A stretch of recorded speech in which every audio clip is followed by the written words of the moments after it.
ಕಾಂಗ್ರೆಸ್ ಪಕ್ಷ ಹಿಂದಿನಿಂದಲೂ ಸಹ ಅಧಿಕಾರವನ್ನ ಪಡೆದುಕೊಳ್ಳೋದಕ್ಕೆ ಯಾವ ರೀತಿ ಶೋಷಿತ ಸಮುದಾಯಗಳನ್ನ ಒಂದು ರೀತಿ ವೋಟ್ ಬ್ಯಾಂಕ್ ಆಗಿ ಅವ್ರನ್ನ ಬಳಸ್ಕೊಂಡು ಬರ್ತಾ ಇದೆ, ವಂಚನೆ ಮಾಡ್ಕೊಂಡು ಬರ್ತಾ ಇರ್ತಕ್ಕಂಥದ್ದು ನಾವೆಲ್ಲರೂ ಕೂಡ ನೋಡ್ತಾ ಇದ್ದೇವೆ. ಅದ್ ಯಾಕೋ ಗೊತ್ತಿಲ್ಲ, ಕಾಂಗ್ರೆಸ್ ಪಕ್ಷ ರಾಜ್ಯದಲ್ಲೂ ಕೂಡ ಅಧಿಕಾರಕ್ಕೆ ಬಂದ ನಂತರದಲ್ಲಿ ಕಳೆದ 2.5 ವರ್ಷದಲ್ಲಿ ಎಸ್ಸಿಪಿ ಎಸ್ಪಿ ಟಿಎಸ್ಪಿ ಹಣವನ್ನ ಯಾವ ರೀತಿ ದುರ್ಬಳಕೆ ಮಾಡ್ಕೊಂಡಿದ್ದಾರೆ, ಆ ಶೋಷಿತ ಸಮುದಾಯಗಳ ಸಾಮಾಜಿಕ ಆರ್ಥಿಕ ಮತ್ತು ಶೈಕ್ಷಣಿಕ ವಿಚಾರವಾಗಿ ಬಳಸ್ಕೊಳ್ಬೇಕಾಗಿರ್ತಕ್ಕಂಥ ಅನುದಾನವನ್ನ ಗ್ಯಾರಂಟಿಗಳಿಗೆ ವರ್ಗಾವಣೆ ಮಾಡಿಕೊಂಡು ಆ ಸಮುದಾಯಗಳಿಗೆ ಅನ್ಯಾಯ ಮಾಡ್ಕೊಂಡು ಬರ್ತಾ ಇರ್ತಕ್ಕಂಥದ್ದು ಭಾರತೀಯ ಜನತಾ ಪಾರ್ಟಿ ನಿರಂತರವಾಗಿ ವಿಚಾರವನ್ನು ಇಟ್ಕೊಂಡು ನಾವು ಹೋರಾಟಗಳನ್ನು ಕೂಡ ನಾವು ಮಾಡಿದ್ದೇವೆ.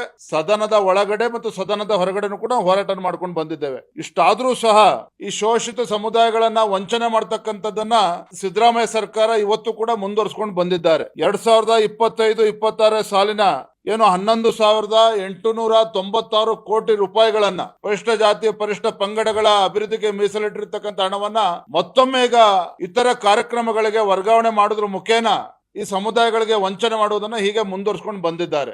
ಯಾವ ರೀತಿ ಈ ಕಾಂಗ್ರೆಸ್ ಪಕ್ಷ, ಗಾಂಧಿ ಕುಟುಂಬ ಇರ್ಬೋದು, ಕಾಂಗ್ರೆಸ್ ಪಕ್ಷ ಇರ್ಬೋದು, ಅಥವಾ ಇವತ್ತು ಸಿದ್ದರಾಮಯ್ಯನವರು ಇರ್ಬೋದು, ಹೇಗೆ ಈ ರೀತಿ ಪರಿಷ್ಠ ಜಾತಿ ಪರಿಷ್ಠ ಪಂಗಡಗಳಿಗೆ ಅನ್ಯಾಯ ಮಾಡ್ಕೊಂಡ್ ಬರ್ತಾ ಇದೆ. ಆದ್ರೆ ಒಂದಂತೂ ಸತ್ಯ, ರಾಜ್ಯದ ಮುಖ್ಯಮಂತ್ರಿಗಳು ಸಿದ್ದರಾಮಯ್ಯನವರ ನಡವಳಿಕೆ ಪದೇ ಪದೇ ಪರಿಷ್ಠ ಜಾತಿ ಪರಿಷ್ಠ ಪಂಗಡಗಳ ಅಭಿವೃದ್ಧಿಗೆ ಮೀಸಲಿಟ್ಟಿರ್ತಕ್ಕಂಥ ಹಣವನ್ನ ಇತರ ಕಾರ್ಯಕ್ರಮಗಳಿಗೆ ವರ್ಗಾವಣೆ ಮಾಡೋದ್ರ ಮುಖೇನ ಆ ಸಮುದಾಯಗಳಿಗೆ ಇವತ್ತು ವಂಚನೆಯನ್ನ ಮಾಡ್ತಾ ಇದ್ದಾರೆ ಮುಖ್ಯಮಂತ್ರಿಗಳು ಸಿದ್ದರಾಮಯ್ಯನವರು. ಮತ್ತೊಂದು ಕಡೆ ಮಲ್ಲಿಕಾರ್ಜುನ್ ಖರ್ಗೆ ಅವರು ಸಹ ಶೋಷಿತ ಸಮುದಾಯಗಳಿಗೆ ನ್ಯಾಯ ಸಿಗ್ತಾ ಇಲ್ಲ. ಇವತ್ತು ಕಾಂಗ್ರೆಸ್ ಪಕ್ಷದಲ್ಲಿ ಸ್ವಾತಂತ್ರ್ಯ ಬಂದಾಗಿನಿಂದಲೂ ಸಹ ನಮ್ಮನ್ನ ಮತ ಬ್ಯಾಂಕ್ ಆಗಿ ಇವತ್ತು ದುರ್ಬಳಕೆ ಆಗ್ತಾ ಇದೆ ಹೊರತು ನಮ್ಗೆ ನ್ಯಾಯ ಸಿಗ್ತಾ ಇಲ್ಲ ಅನ್ನೋದನ್ನ ಬಹಳ ಸೂಚ್ಯವಾಗಿ, ಅಂದ್ರೆ ಮಾರ್ಮಿಕವಾಗಿ ನಿನ್ನೆ ಮಲ್ಲಿಕಾರ್ಜುನ್ ಖರ್ಗೆ ಅವರು ಹೇಳಿದ್ದಾರೆ. ಅದೆಲ್ಲರೂ ಕೂಡ ಗಮನಿಸಿದ್ದಾರೆ.